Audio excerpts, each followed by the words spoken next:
Assalamualaikum warahmatullahi wabarakatuh.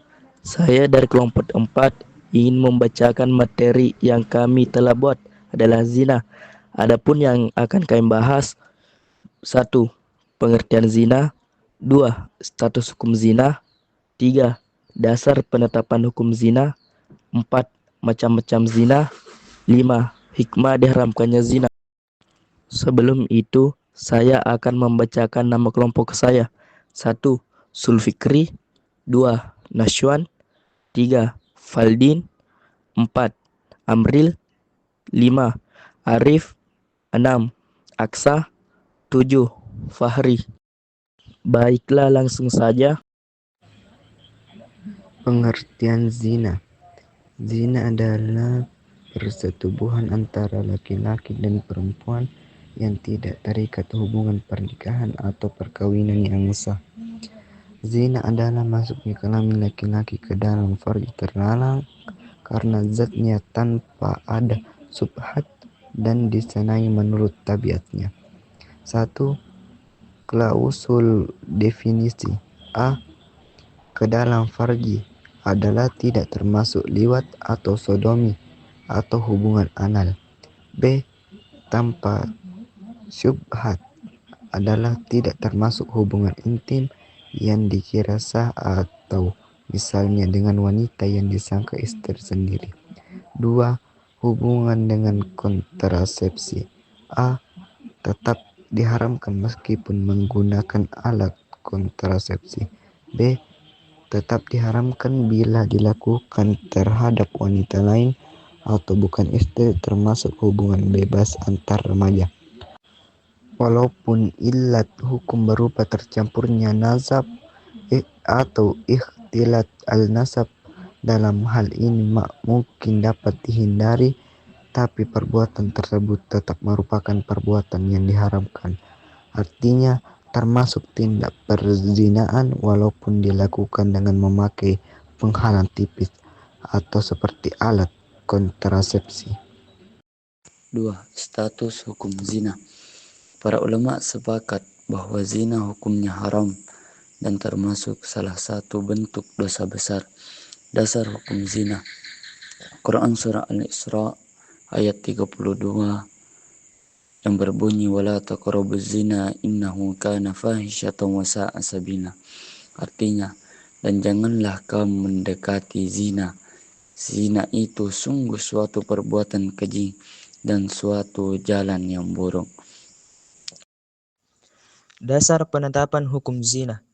Penerapan had atau hukuman bagi pelaku zina laki-laki maupun perempuan dapat dilaksanakan jika melalui proses pembuktian menurut aturan hukum Islam. Dasar-dasar pembuktian. Adanya 4 saksi laki-laki adil.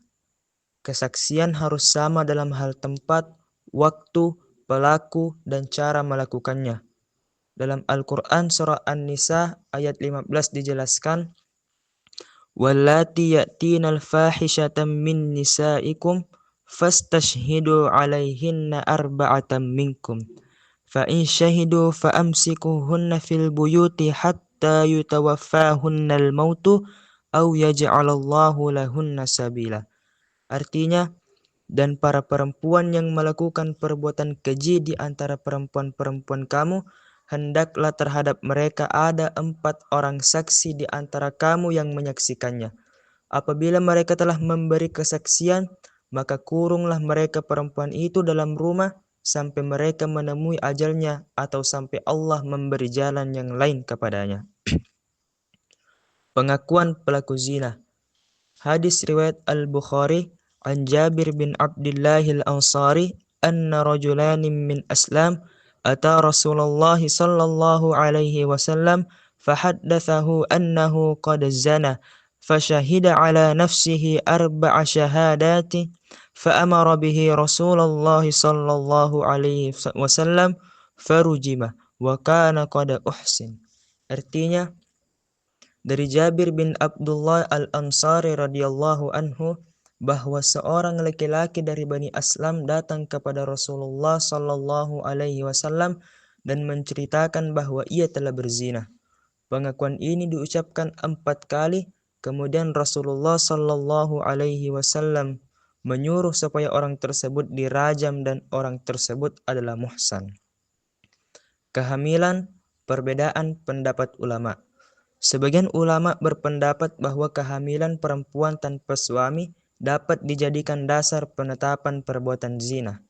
Jumhur ulama berpendapat sebaliknya, kehamilan saja tanpa pengakuan atau kesaksian 4 orang yang adil tidak dapat dijadikan dasar penetapan zina. Syarat-syarat pemberlakuan had zina. Yang pertama, pelaku zina sudah balik dan berakal. Yang kedua, perbuatan zina dilakukan tanpa paksaan. Yang ketiga, pelaku zina mengetahui bahwa konsekuensi dari perbuatan zina adalah had. Yang keempat, telah diyakini secara syara' bahwa pelaku tindak zina benar-benar melakukan perbuatan keji tersebut. Keempat, macam-macam zina dan hadnya.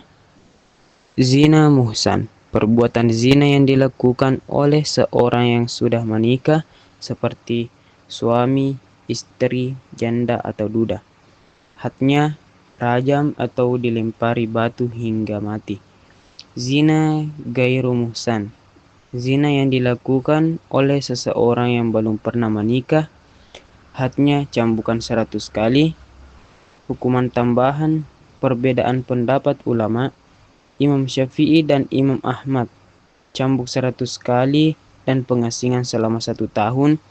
Imam Abu Hanifah hanya cambuk 100 kali. Pengasingan adalah hukuman tambahan yang dipasrahkan kepada hakim.